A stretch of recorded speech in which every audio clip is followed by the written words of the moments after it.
महान वैज्ञानिक sir Albert Einstein को जब पूछा गया कि तीसरा विश्व युद्ध कैसे होगा, तब उनका जवाब था कि तीसरे विश्व युद्ध की जानकारी तो मुझे नहीं है, लेकिन चौथा विश्व युद्ध पत्थरों से लड़ा जाएगा।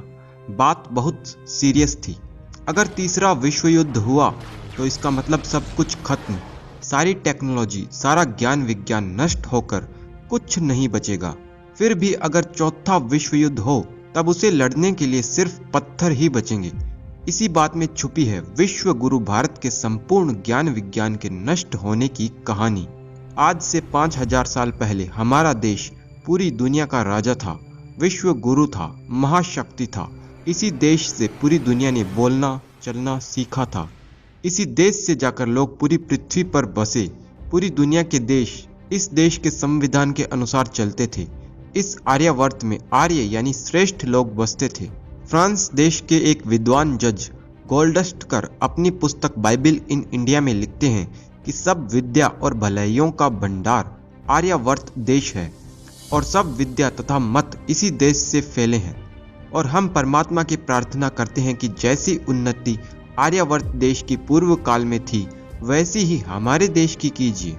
वास्तव में हमारा देश पहले हर तरह से पूर्ण था। उस समय का विज्ञान आज से कई गुना अधिक था, लेकिन पर्यावरण के अनुकूल था।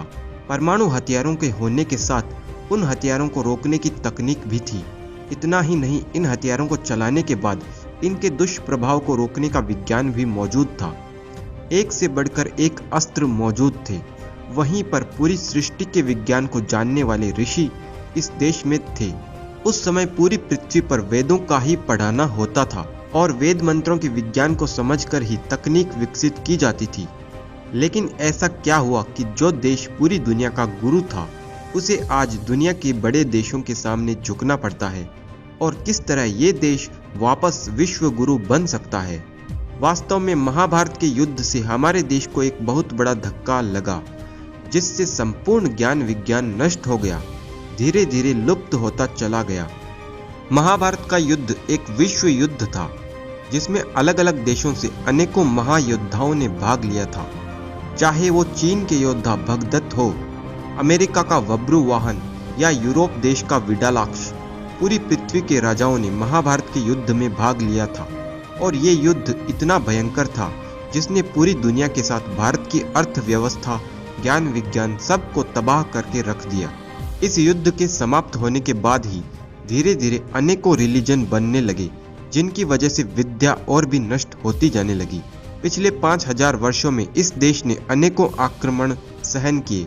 यहाँ की बची कुची व्यवस्थाओं को दूसरे देशों की जंगली सभ्यताओं ने नष्ट किया, लेकिन समय समय पर अलग अलग महापुरुषों ने इस देश को बचाया।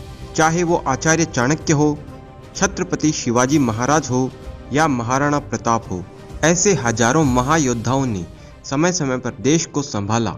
लेकिन आखिर क्यों हम फिर से विश्व गुरु के पद पर नहीं जा पाए? ऐसा क्या होना चाहिए था जो फिर से इस देश को विश्व गुरु बना दे? वो चीज थी हमारे देश के लोगों का वेदों से दूर होना। 5000 वर्ष पहले यह देश वेदों की वजह से ही विश्व गुरु था और पूरी दुनिया में शांति कायम थी। लेकिन महाभारत काल से ही लोग वेद से दूर होने लगे, आलस्य करने लगे, जिसकी वजह से धीरे धीरे हम विश्व गुरु से विश्व के शिष्य बन गए।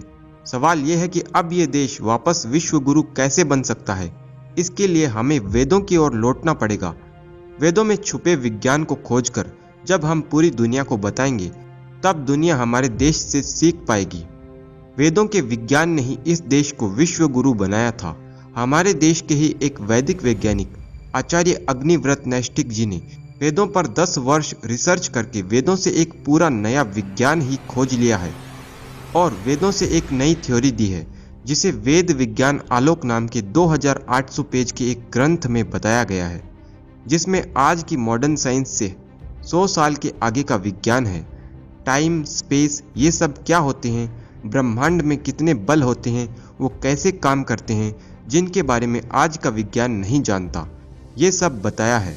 अगर हम सब मिलकर इनका साथ दें, तब वास्तव में हम अपने देश को विश्व गुरु बना सकते हैं। तो फ्रेंड्स, वास्तव में वेदों से दूर होने की वजह से महाभारत के युद्ध से हमारे देश का विनाश हुआ। लेकिन वेदों पर हो चुकी इस रिसर्च का साथ देकर हम सब फिर से इस देश को विश्व गुरु बना सकते हैं। इस बारे में आप अपने विचार कमेंट में मुझे ज़रूर बताएं। मैं इस चैनल पर प्राचीन भारत के विज्ञान, टेक्नोलॉजी और वैदिक विज्ञान पर वीडियोस बनाता रहता हूं। इन सब को जानने के लिए आप हमारे चैनल को सब्सक्राइब कर सकते हैं। मैं मिलता हूं आपसे किसी अगले वीडियो में। तब तक के लिए नमस्ते।